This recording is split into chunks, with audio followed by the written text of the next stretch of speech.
Warzone से reporting आसान नहीं है। कब कहां से रॉकेट आ जाए, कोई मिसफायर हो जाए, कहा नहीं जा सकता है। वैसे आज जब इजराइल के पीएम नेतन्याहू और अमेरिकी राष्ट्रपति मिले, जब कल वहां पर पहुंचे थे, दोनों में बातचीत हुई, तो उसमें गाजा के अस्पताल पर हुए रॉकेट हमले का मुद्दा भी शामिल था। ऐसा अटैक जिसमें 500 लोगों की जान चली गई। हमास हो या फिर फिलिस्तीन, सभी ने इजरायली डिफेंस फोर्स को के लिए इसका जिम्मेदार बता दिया कि इजरायली डिफेंस फोर्स इसके लिए जिम्मेदार है। लेकिन इजरायल ने भी अपनी सफाई में वीडियो और ऑडियो सबूत पेश किए हैं। कौन सच्चा है, कौन झूठा है, कहा नहीं जा सकता अभी। लेकिन सैकड़ों मौत के लिए जिम्मेदारी किसकी है, इसकी पड़ताल जरूरी थी और वो हमने की। देखिए रिपोर्ट।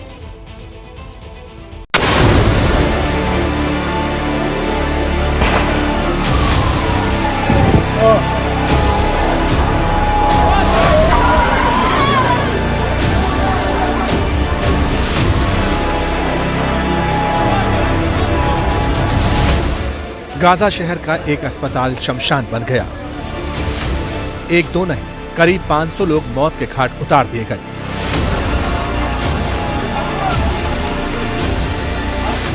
इनमें आतंकी कौन था और नागरिक कितने, बता पाना मुश्किल है।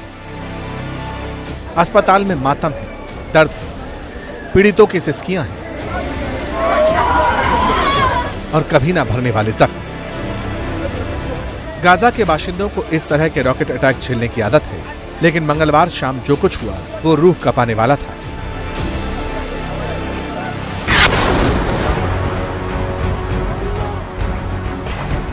अचानक एक रॉकेट निकला और सीधा अस्पताल के परिसर में गिरा। बड़ा धमाका हुआ। इससे पहले कोई कुछ समझ पाता, अस्पताल लाशों से भर गया। अब सवाल उठे, अस्पताल पर हमला किसने किया? क्या इजराइल की तरफ से रॉकेट दागा गया? क्या हमास के आतंकी अस्पताल में छिपे थे, इस वजह से हमला हुआ? या फिर अस्पताल पर रॉकेट अटैक किसी मिसफायर का नतीजा है? इन्हें सिलसिलेवार तरीके से समझेंगे। पहले फैक्ट जान लीजिए कि अल अहली अस्पताल पर हमला कैसे हुआ। इजरायली फोर्स के मुताबिक मंगलवार शाम 6:15 बजे इजराइल की तरफ हमास ने रॉकेट्स दागे। शाम 6:59 पर 10 रॉकेट इस्लामिक जिहाद ने एक कब्रिस्तान के पास से लॉन्च किए। इसी दौरान गाजा शहर के एक अस्पताल में धमाका सुनाई दिया। इसके बाद तो अस्पताल में हुए धमाके की कई तस्वीरें और वीडियो सामने आए। देखिए, जोरदार धमाका होता है, फिर चारों तरफ बर्बादी। लेकिन जब पता चला कि अटैक में 500 लोग मारे गए, तब वार पलटवार का दौर शुरू हो गया। पहला रिएक्शन हमास की तरफ से आया। हमास ने इल्जाम लगाया कि रॉकेट अटैक के पीछे इजरायली डिफेंस फोर्स का हाथ है। फिलिस्तीन ने भी हमास के आरोपों का समर्थन करते हुए इजराइल की कार्रवाई पर सवाल उठाए। इसके बाद तो ईरान समेत कई मुस्लिम बहुल देशों ने इजराइल पर वॉर क्राइम के आरोप लगा दिए। अस्पताल पर हमला बहुत बड़ी त्रासदी और अपराध है, जिसे नजरअंदाज नहीं किया जा सकता।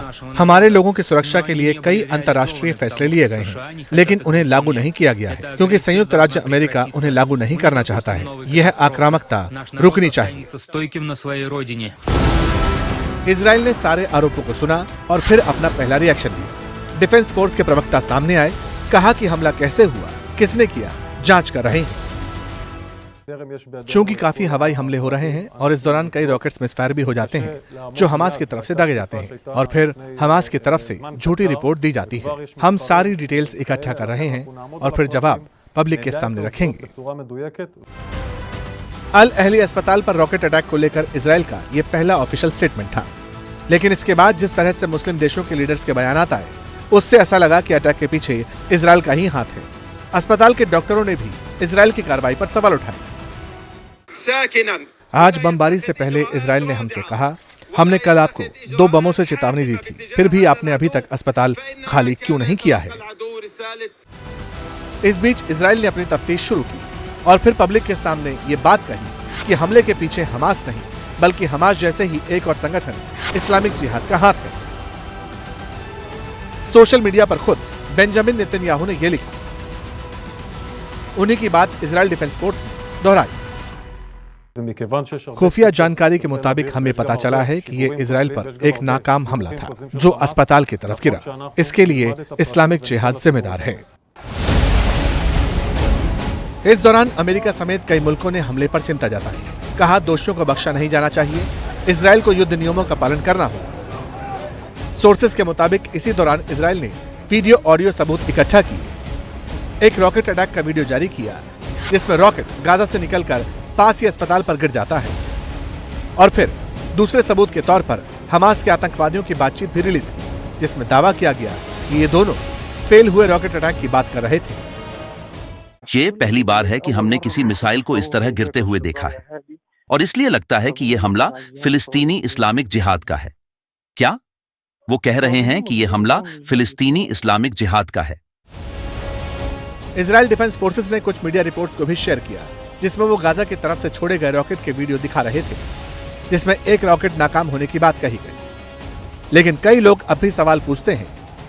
उनका कहना है कि जो बम फटा उससे ऐसा लगा कि वो 300 से 600 पाउंड वाली रेंज का था। इस तरह के ammunition MK82, MK83, GBU-39 small diameter bomb, GBU-12 Paveway 2 laser guided bomb, AGM-65 Maverick missile में इस्तेमाल होता है जिन्हें अमेरिका, इजराइल और उसके साथी मुल्क यूज करते हैं।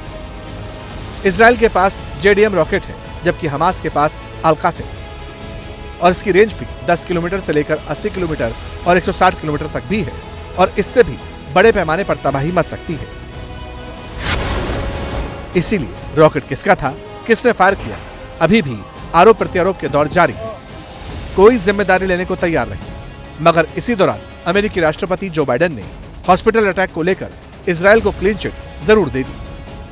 I was deeply saddened and outraged by the explosion at the hospital in Gaza yesterday. And based on what I've seen, it appears as though it was done by the other team, not you. सवाल है आगे क्या होगा? क्या इसी तरह हमले होते रहेंगे? जिनके अपने हमले की चपेट में आए उनकी जिंदगी के बारे में आखिर कौन सोचेगा?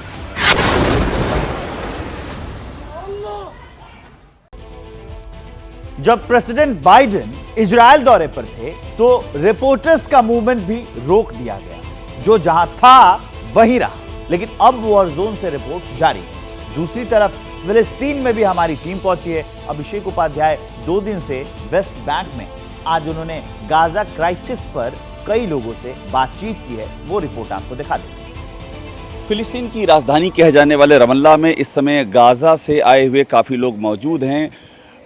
इनमें से वे लोग भी शामिल हैं जिन गाज़ा पर जो हमले हो रहे हैं जिनमें उनका परिवार नहीं रहा, और वे लोग भी शामिल हैं जो गाज़ा में जिस अस्पताल पे हमला हुआ है उस अस्पताल में भी उनके जानने वाले, उनके रिलेटिव काम करते थे जो मारे गए। पहले ये हम देखें, ये एच क्लिनिक हॉस्पिटल है।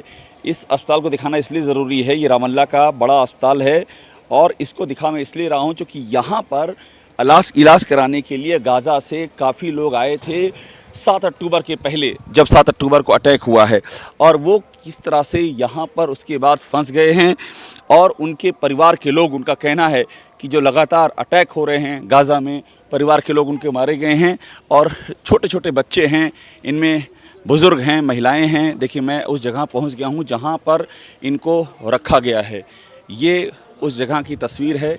ये सारे वो बच्चे, वो लोग हैं जो गाज़ा से आकर के यहाँ पर रह रहे हैं। और एक इसमें सबसे जो अहम बात देखने वाली है ये मासूम बच्चे, ये गाज़ा के रहने वाले बच्चे हैं और इस समय यहाँ पर आकर के रह रहे हैं। और देखिए, कुछ यहाँ पर पेंटिंग कर रहे हैं।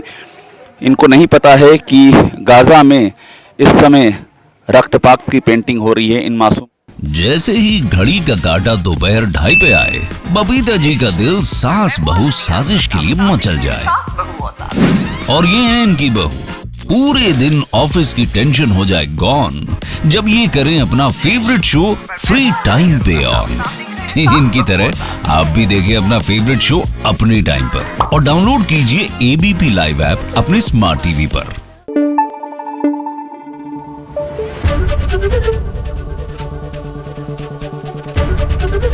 ABP न्यूज आपको रखे आगे।